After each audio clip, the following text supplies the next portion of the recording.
అందరికీ నమస్కారమండి. ఈ హార్ట్‌ఫుల్‌నెస్ తెలుగు న్యూస్ లెటర్ కోసం అని చెప్పి ఈ రిజిస్ట్రేషన్ ఫార్మ్ మనం ఒకటి డెవలప్ చేశాము. దీని ద్వారా మీ మీ ప్రాంతాల్లో జరిగే ఈవెంట్స్ దానికి సంబంధించిన ఇన్ఫర్మేషన్ అంతా కూడా అప్‌లోడ్ చేసుకోవడానికి సులువుగా ఉండే విధంగా మనం ఇది ప్లాన్ చేయడం జరిగింది. ఒకసారి డెమో ఇస్తాను. దీన్ని చూసిన తర్వాతే ఇంకేమన్నా డౌట్స్ ఉన్నా మనం క్లారిఫై చేసే ప్రయత్నం చేద్దాం. ముందు మీకు కనిపిస్తుంది కదా! ఇక్కడ రిజిస్ట్రేషన్ ఫార్మ్. దీంట్లో మీరు యూజర్ నేమ్ మీరేదన్నా ఇచ్చుకోండి పర్వాలేదు. గుర్తుండే విధంగా పెట్టుకోండి. ఆహ్, ఇక్కడ మొబైల్ నంబరు మీది పర్సనల్ మొబైల్ నంబరు ఏదన్నా ఇవ్వండి. ఒకసారి యూజ్ చేసిన నంబర్ మళ్ళీ మీకు ఒకసారి రిజిస్ట్రేషన్ అయిపోయిన తర్వాత మళ్ళీ అదే నంబర్ మీరు యూజ్ చేయడానికి లేదు. ఒకసారి రిజిస్ట్రేషన్ అయిన తర్వాత ఆ రిజిస్ట్రేషన్ కోసం ఏ నంబర్ అయితే వాడారో అదే ఫిక్స్‌డ్ అవుతుంది. మీరు లాగిన్ అప్పుడు మొబైల్ నంబర్ కూడా వాడొచ్చు. యూజర్ నేమ్ గాని, మొబైల్ నంబర్ గాని మీరు వాడండి. పాస్‌వర్డ్ అన్నది 8 క్యారెక్టర్స్. అంటే మీకు 1, 2, 3, 4, 5, 6, 7, 8 యాస్ ఎ మినిమమ్. సో, మీరు మీకు గుర్తుండే ఏదన్నా పెట్టుకోండి. 8 క్యారెక్టర్స్ అయితే మినిమమ్ ఉండాలి. తర్వాత మీరు ఏ డిస్ట్రిక్ట్ నుంచి మీరు కోఆర్డినేట్ చేస్తున్నారో అన్నది ఇక్కడ మీరు స్పెసిఫిక్‌గా మీరు సెలెక్ట్ చేసుకోండి. నేను జస్ట్ ఒక టెస్టింగ్ కోసం అని చెప్పేసని ఈస్ట్ గోదావరి సెలెక్ట్ చేసుకున్నాను. సో, మొదట మీ user name, mobile number, then password. మీరు ఏ ప్రాంతం నుంచి మీరు కోఆర్డినేట్ చేస్తున్నారో ఆ డిస్ట్రిక్ట్‌ని ఇక్కడ సెలెక్ట్ చేసుకోండి. ఆహ్, జనరల్‌గా మనకు అవగాహన ఉన్నంత మేరకు ఉన్న డిస్ట్రిక్ట్స్ అన్నీ ఇక్కడ సేకరించి పెట్టాము. రాని డిస్ట్రిక్ట్స్ ఏమన్నా ఉంటే దాన్ని మనం డౌన్ ద లైన్ ఎలా దీన్ని ప్లాన్ చేయాలి అన్నది మనం డిస్కస్ చేసి దానికి సొల్యూషన్ తీసుకుందాము. ఆహ్, ఇక్కడికి రిజిస్ట్రేషన్ ప్రాసెస్ కంప్లీట్ అయిపోయింది. ఓకేనా. ఇప్పుడు మీరు లాగిన్ అవ్వాలి కాబట్టి ఇక్కడ మీరు లాగిన్. ఇక్కడ నేను నా మొబైల్ నంబరు ఇచ్చున్నాను. పాస్‌వర్డ్ 1, 2, 3, 4, 5, 6, 7, 8 లాగిన్ అయిపోయిందండి సక్సెస్‌ఫుల్‌గా. సో, జస్ట్ మనం ఇక్కడ ఏదైతే పేరిచ్చామో యూజర్ నేమ్ అదే మనకు చూపిస్తుంది. ఇక్కడ పైన చూపించే నేమ్‌కి మీ డిస్ట్రిక్ట్‌కి మీరేం కంగారు పడొద్దు. నాకు డేటాబేస్‌లో అన్ని క్లియర్‌గా మీరు ఏ డిస్ట్రిక్ట్ నుంచి లాగిన్ అయ్యారనేది నాకు ఇన్ఫర్మేషన్ వస్తుంది. ఇక్కడ మెయిన్ మనం చేసే ఈవెంట్ డీటెయిల్స్ మీరు వాట్సాప్ ద్వారా ఏదైతే పంపిస్తున్నారో అది ఇంగ్లీష్‌లో రావడం, ట్రాన్స్‌లేషన్ చేయడం, ట్రాన్స్‌లేషన్‌లో ఎర్రర్స్ రావడం ఇవి నేను డిజైనింగ్‌లో వచ్చే చాలా సమస్యలు నుంచి బయటపడడానికి ఈ ఈవెంటు క్రియేట్ ఈవెంట్ అనేది హెల్ప్ అవుతుంది. సో, క్రియేట్ ఈవెంట్ చేద్దాం. సో, మరి ఈవెంట్ టైటిల్ దీన్ని ఖచ్చితంగా మీరు ఇంగ్లీష్‌లోనే ఇవ్వండి. హార్ట్‌ఫుల్‌నెస్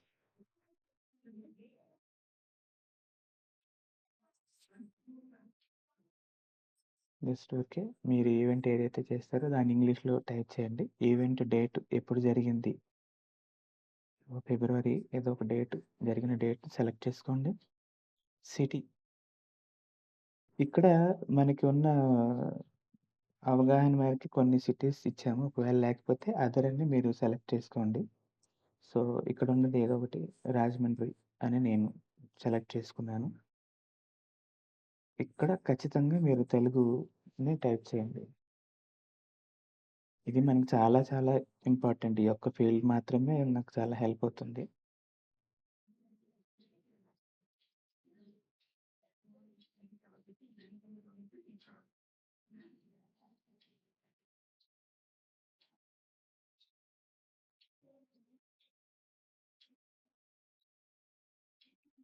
యోగా మరియు ధ్యానం అని ఇద్దాము.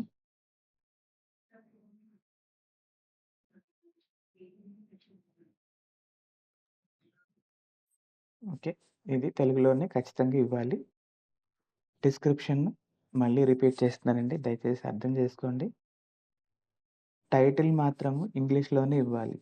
టైటిల్ ఇంగ్లీష్‌లో ఇస్తే మీరు క్రియేట్ చేసిన ఈవెంట్ ఏదైతే ఉంటుందో దానికి సంబంధించిన డిస్ట్రిక్ట్, సిటీ సిటీతో పాటు ఈవెంట్‌కి సంబంధించిన ఒక ఫోల్డర్ నాకు సర్వర్‌లో క్రియేట్ అవుతుంది. సో, దానికోసం మీ సహాయం చాలా అవసరం ఇక్కడ. ఖచ్చితంగా టైటిల్ ఇంగ్లీష్‌లోనే ఇవ్వండి. డిస్క్రిప్షన్ ఏదైతే రెడ్ లెటర్‌లో చూపిచ్చున్నామో అదొక్కటి నాకు తెలుగులో ఇవ్వండి. ఓకే. నంబర్ ఆఫ్ పార్టిసిపెంట్స్ ఏదో ఒకటి తీసుకోండి. ఫోటోస్ అప్‌లోడ్ చేయడం.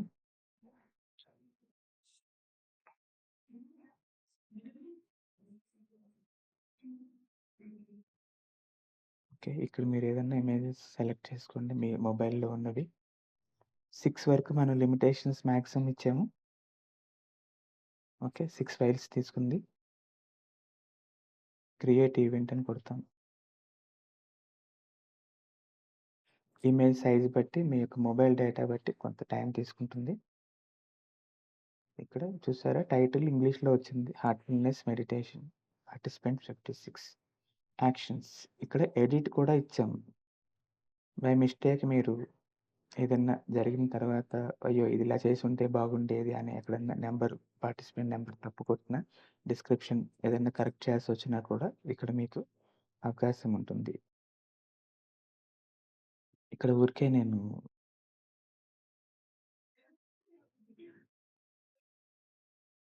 రాజమండ్రి అని అప్డేట్ చేశాను. తర్వాత కరెక్షన్ అనుకోండి. 56 బదులు ఓకే. ఒక 80 మంది అనుకుందాం. Update event. ఓకేనండి. యోగా మరియు ధ్యాన మహాసభలు రాజమండ్రి అనేది అప్డేట్ అయింది. సో, మీరిచ్చిన ఇమేజెస్ అన్నీ ఇక్కడ మీకు కనిపిస్తాయి. చక్కగా వెనక్కొచ్చేయండి.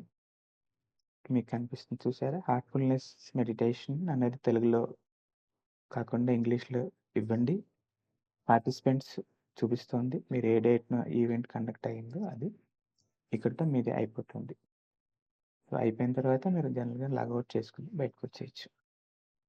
మళ్ళీ మీరెప్పుడన్నా లాగిన్ అయ్యి చెక్ చేసుకోవాలనుకుంటే మీ నంబర్ ఉంటే మొబైల్ నంబర్ తోటి లాగిన్ అవ్వండి. ఓకే.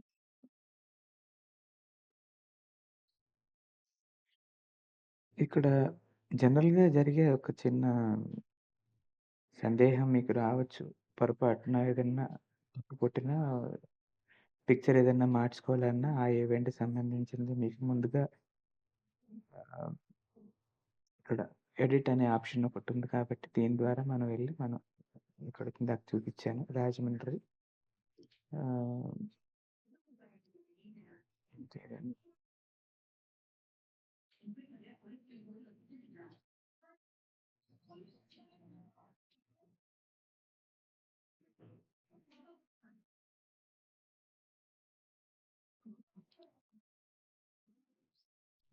గురువారం అనుకుంటాను. ఓకే. దీన్నప్పుడు అప్డేట్ చేసాం. ఇమేజ్ ఇది అవసరం లేదు. ఇంకా ఎన్నున్నాయి? 1, 2, 3, 4, 5 ఉన్నాయి. ఓకే. ఇంకో ఇమేజ్ చూస్ ఫైల్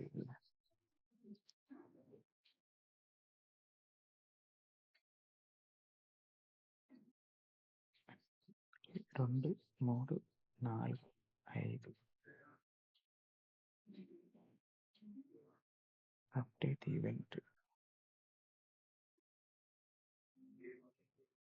ఇక్కడ చూసారా? ఆరో ఇమేజ్ కూడా వచ్చేసింది దీంట్లోకి. సో, ఈ రకంగా మనం ఒకవేళ పొరపాటున ఒక ఫోటో బదులు ఇంకో ఫోటో అప్‌లోడ్ చేసుకున్నా కూడా దీన్ని మనం ముందుగా డిలీట్ చేసేసి అవసరం లేనిది ఆ తర్వాత మళ్ళీ అప్‌లోడ్ చేసుకోవచ్చు. ఓకే. మళ్ళీ చూపిస్తాను. ఇది డిలీట్ చేయండి. ఇమేజ్ అవసరం లేనిది. ఇక్కడ ఎన్ని ఉన్నాయి? 3, 4, 5 ఉన్నాయి. సో, మళ్ళీ మీరు ఇక్కడ అప్‌లోడ్ చూస్ ఫైల్ అని వస్తుంది. సో, ఇక్కడ మీరు సెలెక్ట్ చేసుకోవాలి. ఏదైనా ఒక ఇమేజ్ తీసుకోండి. ఇక్కడ మీకు పైన ఫోటో చూపిస్తుంది. దాని పేరు update event. So, event updated successfully. ఇక్కడ మీకు ఫోటో మారింది. చూసుకున్నారు కదా! Update event. సో, ఇక్కడ అన్నీ మీకు కనిపిస్తాయి ఇమేజెస్ అన్నీ. సో, పొరపాటు జరిగినా కూడా డిస్క్రిప్షన్ మార్చుకోవచ్చు. ఇమేజెస్ కూడా మార్చుకోవచ్చు. వీలైనంత వరకు అన్ని ఫోటోస్ ఒకటేసారి అప్‌లోడ్ చేయడానికి ట్రై చేసేయండి. బహుశా మీకు ముందుగానే ఈవెంట్‌కి సంబంధించిన ఫోల్డర్ క్రియేట్ చేసి దాంట్లో ఇమేజెస్ అన్నీ పెట్టుకునే ఉంటారు కాబట్టి మీకు ఆ సమస్య ఉండకపోవచ్చు. మళ్ళీ అగైన్ ఈవెంట్ క్రియేట్ చేసుకోవాలి. హోప్ ఈ డెమో మీకు శాంతం అర్థమైందని అనుకుంటున్నాను. ఇన్‌కేస్ ఏమైనా డౌట్స్ ఉంటే నాకు మనం జూమ్ మీటింగ్ ద్వారా దీన్ని రిజాల్వ్ చేసే ప్రయత్నం చేస్తాను. Thank you. Thank you so much for your patience.